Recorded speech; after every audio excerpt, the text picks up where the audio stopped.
En sus pantallas, Javier Valle Riestra, un personaje del Bicentenario que hoy nos contará aspectos poco conocidos sobre su vida y obra. Comencemos averiguando por qué este político de gran fuste tiene 4 nombres. Javier por mí mismo, Maximiliano por mi abuelo materno, Max González Olachea, una eminencia de la medicina peruana con el que viví desde que tuve 5 años. Alfredo, mi abuelo paterno, Alfredo Valle Riestra, e Hipólito por el doctor Hipólito Darrabiur, que fue el ginecólogo de mi madre. Yo nací abogado y él me salvó de las entrañas maternas y por eso que estoy aquí presente.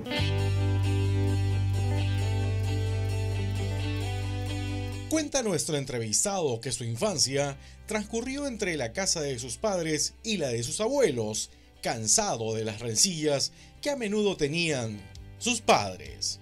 Fruto de esta etapa es aquella anécdota producida cuando el pequeño Javier Valle Riestra llamó por teléfono a la casa de sus abuelos haciéndose el enfermo para que lo recojan. No aguantaba un día más con sus padres y sus frecuentes discusiones. Eso determinó que un día yo llamara por teléfono a la casa de mi abuelo y pidiera que el mayordomo me fuera a recoger porque me sentía enfermo. Y como mi abuelo es médico, me inventé, voy para que me atiendan. Se dieron cuenta pronto que no tenía tal enfermedad, pero me acogieron con gran afecto y me acuñaron en una cama próxima a la de mis abuelos y me quedé a vivir el resto de mis días ahí, cosa que me hizo mucho bien porque viví en un ambiente intelectualizado. Mi abuelo era un gran médico, era el mejor médico de su época y fue 5 veces decano de la Facultad de Medicina y escribió muchos trabajos sobre la materia. Así que yo no era médico, ni fui médico, ni influyó sobre mí, pero el ver un hombre estudioso, dedicado enjundiosamente a la investigación científica, me impresionó positivamente para ir por mi camino, que fue el de la historia, que fue el de las letras, que fue el de la abogacía. Eso marcó seguramente el posterior derrotero en la política de don Javier Valle Riestra, un personaje que también nos comentó cómo, luego de varios años, se reencontró con su padre en medio de una calle. A mi padre lo encontré 10 años después de irme, me encontré con un señor que venía con una gran maleta y me dice, ¿tú sabes quién soy yo? Yo sabía quién era. Le dije, no sé, soy tu padre. Ah, sí, qué novedad. Así que yo pues, debería saludarme con afecto. Lo saludo con consideración, pero no con afecto, porque como usted yo no he vivido en mi vida. ¿Ya? Eso se lo dije cuando tenía 12 años. ¿Y con su mamá? Con mi madre la relación fue mejor, porque cuando se separó de mi padre se fue a vivir a casa de mis abuelos una época. En esa época alterné con ella, sin cambiarme de dormitorio. Seguía yo durmiendo al lado de la cama de mis abuelos, donde se me había acuñado una litera, pero no tenía trato con mi madre, que era una persona atendible, considerable, pero que no me despertaba una pasión filial. Momento importante en la vida de nuestro entrevistado fue su etapa como alumno del Colegio Recoleta. Aquellos días en los que comenzó a nutrirse del conocimiento de algunos maestros que hoy recuerda con mucho aprecio. El colegio de Recoleta era un colegio muy intelectualizado y yo tuve profesores excelentes, los de Belaúnde Guinassi, que eran unos arequipeños mellizos que enseñaban geografía e historia, pero que no lograron impactar en mí. En cambio, cuando llegó el segundo de media, el tercero de media, apareció en escena Alfonso Benavides Correa, que como ustedes saben fue un gran congresista de la República y embajador del Perú en varios países de América Latina. Así es. Entonces, impresionado por su presencia, él nos orientó mucho porque nos llevó por los caminos de la historia de la República. Estudiamos a Basadre, la iniciación de la República, la historia de la República y todos los trabajos de Basadre los hicimos nuestros estudiados por estímulo. Fue precisamente en aquella época en la que don Javier Valle Riestra accede a un gran libro según sus propias palabras, unas páginas, algunos autores y algunas líneas que marcaron su vida. Una de las primeras lecturas fue El antiimperialismo de la playa de la Torre y las obras de González Prada, páginas libres, obras de lucha, así que ahí fue donde me formé me autoformé a base de estudiar estos trabajos excelentes y extraordinarios que hasta hoy tienen vigencia y tienen interés para un joven estudiarlos y leerlos. ¿Y quiénes eran sus alumnos de esa época? ¿Con quiénes compartían los estudios? Bueno, son personas que no son conocidas. El único mencionable sería Javier Eduardo Chisman, que terminó de sacerdote. Éramos apristas, los dos únicos apristas del colegio, y salíamos a repartir volantes, siendo claro, no éramos alumnos vagabundos, no éramos alumnos estudiosos, y sin embargo, pese a esa condición, repartíamos volantes que llegaban a nuestras manos, o manuscribíamos volantes hechos por nosotros mismos, o mecanografiábamos volantes hechos también por nosotros mismos, y eso nos llevó a ser unos activistas.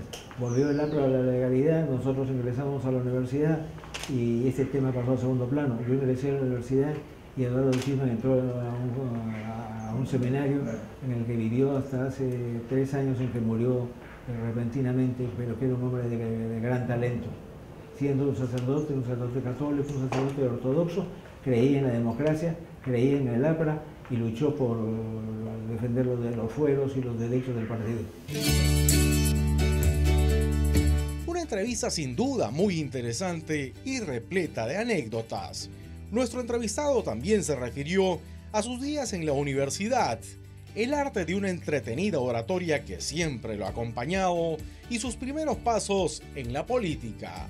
En el 52 ingresé ya a la Facultad de Derecho, y del haber sido estudiante de la Facultad de Letras y estudiante de la Facultad de Derecho, no amilanó, ni desnaturalizó, ni atenuó, ni rebajó mi vocación por la libertad del Perú.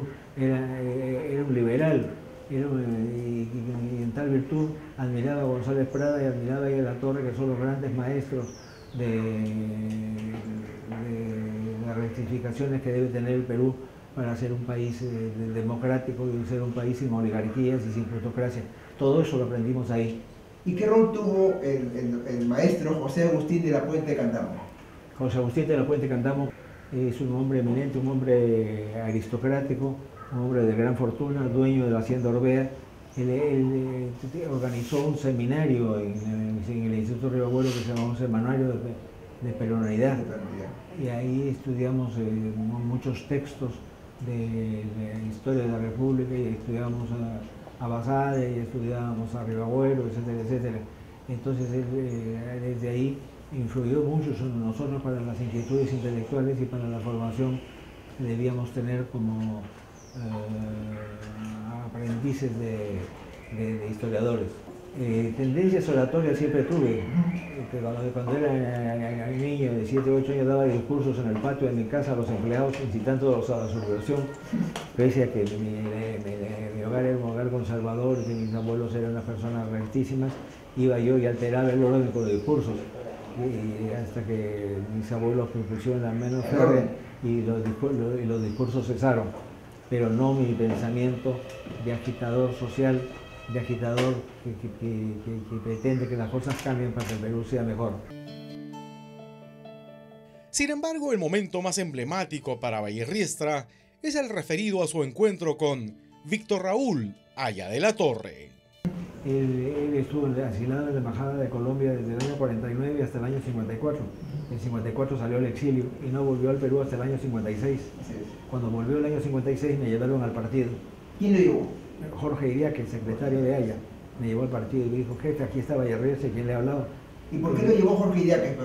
Porque Jorge Iriaque era secretario de Haya de la Torre y consideraban que yo era un hombre valioso porque era una figura nueva dentro del APRA. Dentro de los jóvenes tenía un papel distinguido, entonces quisieron que me conocieran. Pero Haya de la Torre me trató distante. Pese a eso me dijo: si usted quiere, nos vamos de viaje. Y bueno, acepté, y en un coche manejado por Jesús Alberto Asín nos fuimos hasta Trujillo, donde fuimos alojados en la casa del exalcalde Zabaleta, y allí pude ver cómo Víctor Raúl trataba a los jóvenes que iban a visitarlo. Muchos jóvenes eran de tendencia izquierdista y consideraban que la posición del APRA era una posición tímida, conservadora. Víctor Raúl los arrinconó y le dictó un discurso sobre por qué el partido estaba en la línea. Entonces se retiraron y me dijo, fíjate, los he callado, pero no los cayó realmente porque de ahí salieron diversos dirigentes y diversos líderes que se marcharon del APRA intentando fundar el APRA rebelde, que no prosperó porque se marxistizó, es decir, perdió las esencias del aprismo. El único partido con una tradición heroica, con una historia revolucionaria, con una historia romántica, con una doctrina, con un martirologio es el APRA. Los demás son etiquetas en botellas vacías. El APRA en cambio era y es un partido sólido, con profunda raigambre en la vida del país. ¿Y cómo era Víctor Raúl Aya La Torre? Víctor Raúl Aya La Torre era un hombre que debía ser un tímido, porque ser un solterón y no tener vinculaciones de romántica, ese tipo podían llevarlo a la timidez, pero no, uno lo trataba a él y se recordaba como un hombre encantador, un hombre que contaba anécdotas, que hablaba de la historia de su vida, que era un hombre realmente fascinante porque era una mezcla de hombre de talento, de brillante inteligencia y de gran cultura, al mismo tiempo acompañado de una gran sencillez. No podíamos obviar en esta entrevista los días de destierro que padeció Vallerriestra durante el gobierno militar de Juan Velasco Alvarado. Consideraban que yo era un hombre pernicioso, que era un agitador. Entonces, en un momento determinado, no me podían arrestar gratuitamente por esas consideraciones. Inventaron de que yo había sido el autor intelectual de una operación que hicieron mis familiares políticos de entonces, que fue rescatar un dinero suyo de la reforma agraria. Eran latifundistas y les habían expropiado sus bienes. Y entonces unos de ellos se pusieron de acuerdo en rescatar ese dinero de donde se encontraba. Entonces el gobierno lanzó un comunicado oficial poniéndome a mí como autor intelectual. Pues de esto me enteré de que iba a suceder por un amigo que ya murió, Roberto Letz Jormenales. Me dijo, te van a hacer esto. Me he enterado por eso, por mi amistad con Augusto Zimmermann, con quien estuve en el hipódromo, y quieren señalarte a ti como autor. Y yo le dije, pero ¿por qué me van a señalar a mí como autor? Le dije esas frases, pero lo primero que hice al llegar a mi casa fue preparar mis maletas, agarrar los $10.000 que tenía en cheques de gerencia y ir a un avión y tomar un avión con rumbo a Londres, que era lo más lejano que había. A bordo del avión me encontré con un hijo del general Peñaranda, que fue presidente de Bolivia. Le expliqué, como les estoy explicando a ustedes en este instante, lo que pasaba, y me dijo, pero ¿por qué se va usted a Londres? Váyase a Madrid, ahí lo van a entender. Si hay un problema internacional, un problema extradicional, como tenga usted por algo que no ha hecho, Inglaterra ciegamente lo entrega porque no sabe dónde escribe el Perú, y menos usted. En cambio en España sí hay una vinculación. Llegué, me bajé en París y de ahí marché a Madrid, y en Madrid por una serie de zigzags místicos terminé en casa de un señor Arturo Gil de Santibáñez y Baselga, que resultó que era un personaje del régimen de Franco, por estar vinculadísimo a ellos, por haber participado en la guerra civil. Creyó en mí, como ahora, con el que estoy relatando el asunto, me dijo, estás bajo mi protección, no te preocupes, y quedé bajo su protección. Tanto es así que cuando llegó el pedido de extradición que se produjo realmente, el asunto no fue resuelto a nivel del Poder Judicial, sino a nivel del Consejo de Ministros presidido por Franco. El propio Franco votó en contra, porque cuando le explicaron el asunto dijo, ¿y de qué lo van a acusar a este hombre?